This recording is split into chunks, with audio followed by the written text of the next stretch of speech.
Canada. The northernmost country in the Americas enjoyed stable trade ties with the closest ally, the United States. But by early 2025, the bilateral relationship had begun to fracture. And while the headlines have focused on the drama between Canada and the United States, a deeper story has been unfolding across the Atlantic that has potential for reshaping the entire transatlantic order. It began when President Trump announced sweeping tariffs on Canadian imports, followed by Canadian retaliatory tariffs. Now Canada's aluminum and timber and United States vehicles and electronics will struggle to trade across the border. For Canada, this isn't just an economic problem, it's a strategic one. What happens when your closest ally becomes an unpredictable partner? If you're Canada, you look towards Europe. Canadian investors are moving funds out of the US and into European real estate and infrastructure.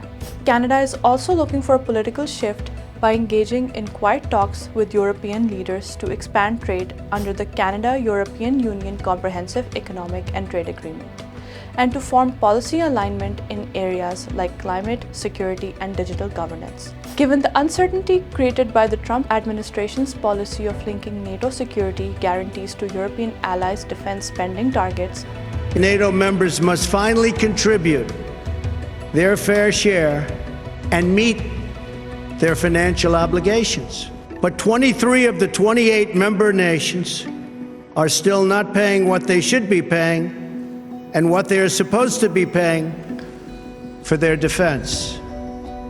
This is not fair to the people and taxpayers of the United States.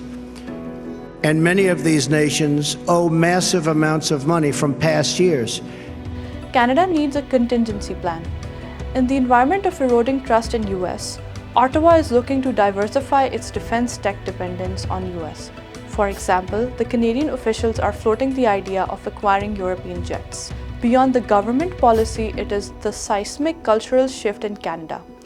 Public sentiment in ordinary Canadians is turning against USA, demonstrated in massive boycott of American goods, reduced travel to US cities, and surge in nationalist rhetoric.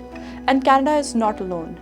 Europeans have similar sentiments towards Washington. Now the question arises, what is the future of transatlantic alliance? The old model, America at the center with Canada and Europe orbiting around it? Or is it something more distributed, more cautious, and maybe even more democratic? Canada's pivot to Europe could be a preview of what's to come for other US allies. In a world of shifting power and uncertain leadership, trust, not treaties, may become the new foundation of global partnerships.